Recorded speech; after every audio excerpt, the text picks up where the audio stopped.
आप देख रहे हैं नॉन स्टॉप एट 9। मैं हूं मानव गुप्ता। कांग्रेस नेता राहुल गांधी ने पहली बार कबूल किया है कि पूर्व पीएम और उनकी दादी इंदिरा गांधी ने इमरजेंसी लगाकर गलती की थी। हालांकि राहुल गांधी ने आरएसएस की तुलना पाकिस्तान के जिहादियों से कर दी, जिस पर बीजेपी ने सख्त ऐतराज जताया है। कांग्रेस नेता राहुल गांधी ने आरएसएस के स्कूलों की तुलना पाकिस्तान के उन मदरसों से कर दी है जिन्हें कट्टरपंथी इस्लामिक संगठन चलाते हैं। The RSS began the attack through their schools. So much like the radical Islamists use their madrasas in Pakistan, much like that, the RSS uses its schools to push a particular worldview. Right? Nobody asked the question, where does the RSS get the money to run hundreds of thousands of schools from? These are not profitable schools. So nobody is asking the question, right? So absolutely, it's a capture of the Indian education system, and the Indian education system has got to be taken back from their hands. देश के पूर्व मुख्य आर्थिक सलाहकार और जाने माने अर्थशास्त्री कौशिक बसु के साथ वीडियो कॉन्फ्रेंसिंग के जरिए हुई बातचीत में राहुल ने यह भी आरोप लगाया कि आरएसएस भारत की तमाम संस्थाओं को बर्बाद करने की कोशिश कर रहा है। One big mother institution called the RSS that is penetrating all Indian institutions, the judiciary, the press, the bureaucracy, election commission, every single institution is systematically being filled by people who have a particular ideology and belong to. But as a politician, I actually can only do my job if I have institutional support. If I don't have that support, I literally can't do my job. Kaushik Basu ने राहुल गांधी से कांग्रेस के अंदरूनी कलह पर भी सवाल दागा, लेकिन राहुल गांधी ने ग्रुप 23 में शामिल कांग्रेसियों को ही कटघरे में खड़ा कर दिया। I was attacked by my own party people. So I'm the first person that says, look, democratic elections within parties absolutely critical. But I got a question for you. It's interesting to me that this question is not asked about any other party. Nobody asked the question, why is there no internal democracy in the BJP? No one asked the question, why is there no internal democracy in the BSP? Nobody asked the question, why is there no democracy in the Samajwadi Party? But they asked the question about the Congress. There's a reason. We're an ideological formation. We're an ideological party, and our ideology is the ideology of the Constitution.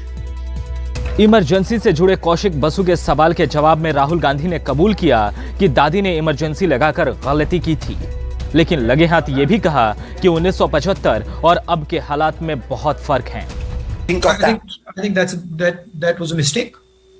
Absolutely, that was a mistake. And my grandmother said as such. And there's a fundamental difference between what happened in the emergency and it was wrong and what is happening now. The Congress party at no point attempted to capture India's institutional framework. And frankly, the Congress party doesn't even have that capability. Our design doesn't allow us that. Even if we want to do it, we can't do it.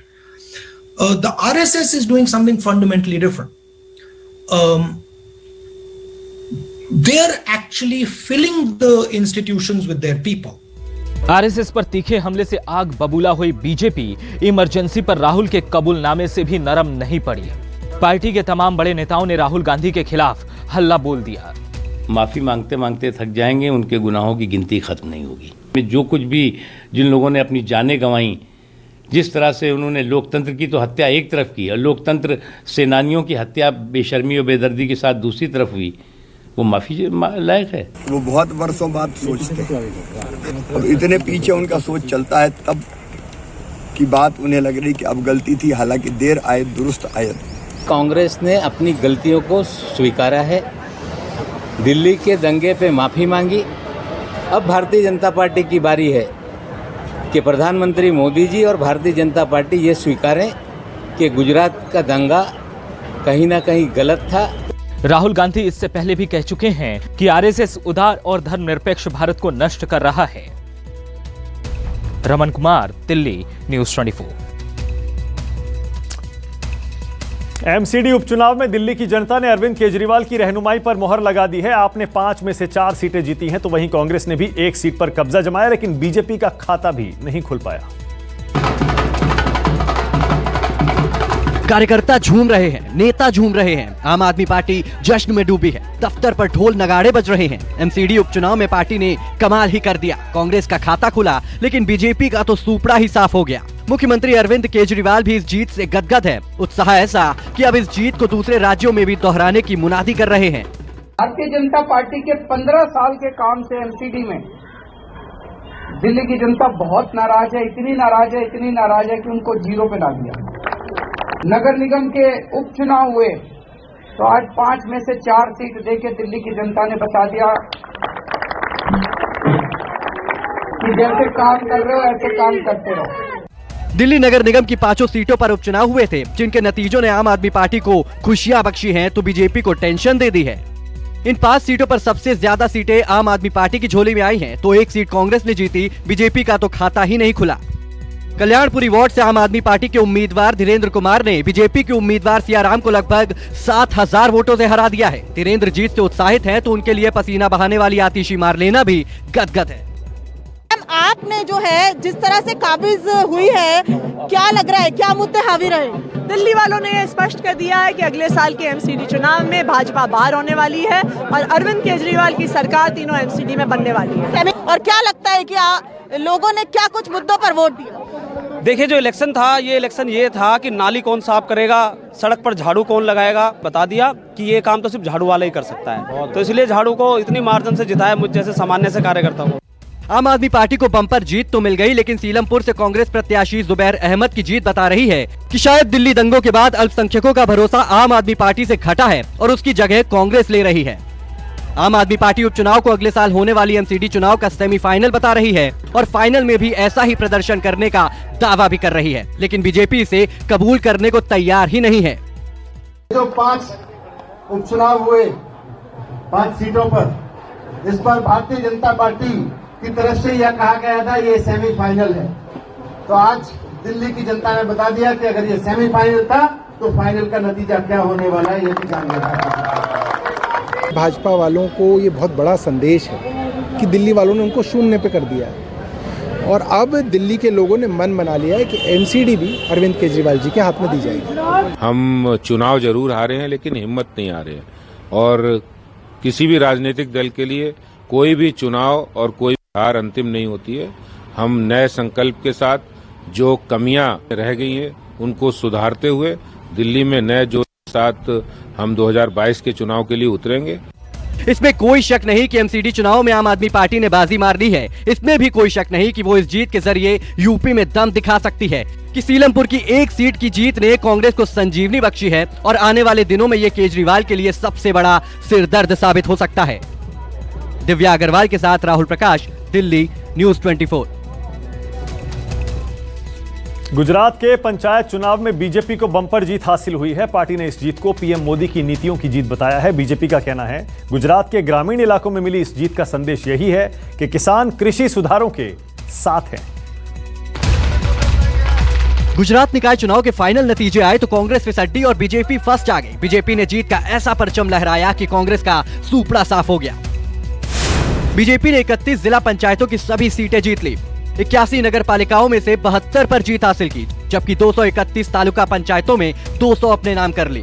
Party के कद्दावर नेता और केंद्रीय मंत्री प्रकाश जावड़ेकर ने इस विजय को कृषि सुधार बिलों के पक्ष का मत बताया। इस विजय का अर्थ है कि ये किसानों का वोट है, किसान खेती के सुधारों के साथ है। यह ऐसी विजय नहीं मिली है। कांग्रेस ने पूरे ग्रामीण इलाकों में केवल एक मुद्दा चलाया, खेती के नए कानून। यह तो मूलभूत सुधार, अच्छे सुधार है, किसानों के फायदे में है। गुजरात का वर्डिक्ट आ गया कि यह किसानों के फायदे में है। प्रकाश जावड़ेकर ने कहा कि भले ही ये स्थानीय नतीजे थे, लेकिन इससे देश भर के किसानों को संदेश मिला कि ये किसान बिल उनके हित में है। कश्मीर में सबसे बड़ी पार्टी 75 सीटें जीतकर बीजेपी हुई। अरुणाचल में एक तरफा विजय मिला है और ये गुजरात में भी एक तरफा है। लोग देश की भलाई चाहते और लोग मोदी जी का विकास का मॉडल और खासकर दूसरे कार्यकाल में जिस तरह से वो समाज में सुधार, देश के कानून व्यवस्था में और बाकी में प्रमुख सुधार ला रहे हैं अर्थव्यवस्था में, इसका परिणाम देश के लिए अच्छा होगा, ये जनता को विश्वास है। और इसीलिए ये चुनाव का स्थानीय चुनाव था लेकिन इम्पोर्टेंट था और इसलिए इससे एक मैसेज मिलता है देश भर के लिए, किसानों के लिए भी, बाकी लोगों के लिए भी। जीत की खुशी से लबरेज प्रकाश जावड़ेकर ने कांग्रेस पर भी निशाना साधा। कहा कि निगेटिव कैंपेन का नतीजा है कि कांग्रेस यहां तक पहुंची है। कांग्रेस ने तो नगर निगमों में और नगर पालिका में गैस, कुकिंग गैस लेकर एलपीजी गैस का ही स्टेज बनाते थे और एलपीजी गैस पर ही माइक रखते थे। सब नाटक की है लेकिन कुछ दाल नहीं गली, कुछ भी नहीं साध्य हुआ। निगेटिव कैंपेन जनता को पसंद नहीं है। गुजरात में नगरीय निकाय चुनाव में हार के बाद कांग्रेस को उम्मीद थी कि पंचायत चुनाव के नतीजे इस जख्म को भर देंगे, लेकिन गुटबंदी से जूझ रही गुजरात कांग्रेस का घाव और भी ज्यादा हरा हो गया। अहमदाबाद से भूपेंद्र सिंह के साथ रमन कुमार, दिल्ली न्यूज़ 24। राजस्थान के नागौर में आज हुई किसान महापंचायत में किसान नेता राकेश टिकैत ने ऐलान किया कि वो लंबी लड़ाई के लिए तैयार हैं। टिकैत ने किसानों से बैरिकेडिंग तोड़ने का भी आह्वान कर दिया है। इधर यूपी के सहारनपुर में आरएलडी की किसान महापंचायत में जयंत चौधरी ने भी बीजेपी से सीधी जंग का ऐलान किया। लोक देवता तेजाजी की मूर्ति और हल देकर नागौर में किसानों ने किया राकेश टिकैत का स्वागत। मंच पर भीम आर्मी के प्रमुख चंद्रशेखर आजाद भी थे तो सामने था हजारों का हुजूम। टिकैत ने किसानों से बैरिकेडिंग तोड़ने का आह्वान कर दिया। एमएसपी में खरीद नहीं है, आधे रेट में हम अपनी फसलों को बेचते हैं, लेकिन इस आंदोलन के माध्यम से एक बड़ी मंडी का पता चल गया है हमको। भारत सरकार कह रही कि मंडियों के बाहर मंडी खोलेंगे नहीं और उसमें आपका माल बिकेगा। राकेश टिकैत ने ट्रैक्टर को किसानों का टैंक करार दिया तो साथ ही आंदोलन की कामयाबी का फॉर्मूला भी पेश कर दिया।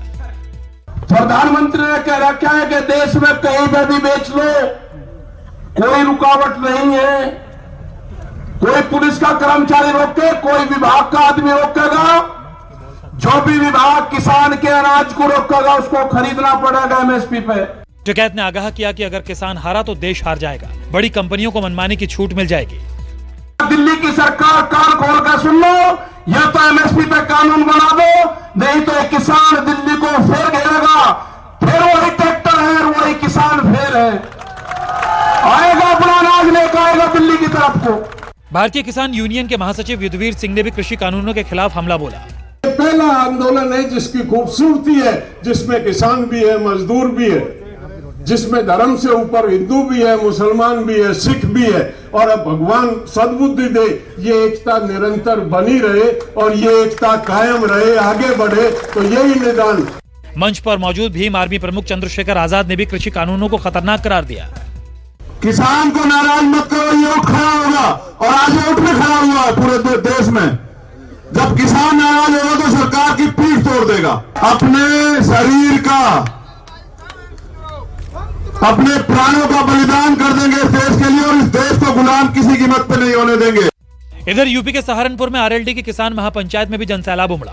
आरएलडी नेता जयंत चौधरी ने आगाह किया कि सरकार किसानों को जाति और धर्म के आधार पर लड़ाने की कोशिश करेगी, लेकिन उन्हें सावधान रहना होगा।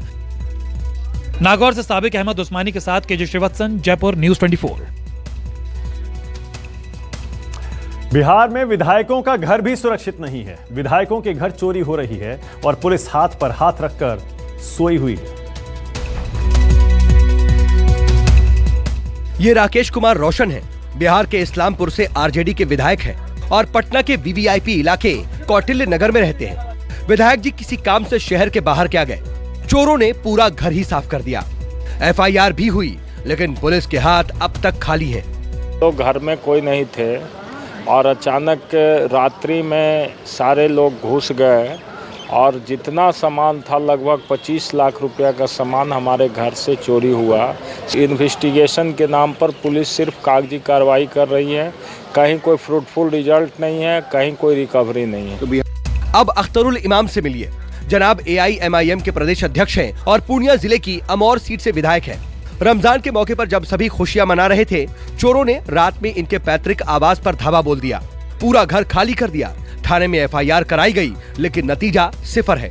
नहीं, मेरे घर में भी चोरी हुई थी, जबकि उनको जान रहे थे, उसके बावजूद भी दिलेरी का मामला ये रहा और उससे ज्यादा पुलिस का मामला ये रहा कि मेरे मोबाइल को भी पुलिस ट्रैक नहीं कर सकी, जबकि वो पुलिस कर सकती थी। हम लोग सेफ नहीं है, पटने में सेफ नहीं है साहब लोग। दारुस सल्तनत है, ये स्टेट कैपिटल है।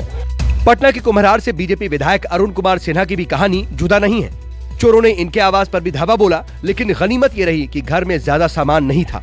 आराम से आए और हमारा हम लोग के यहाँ जो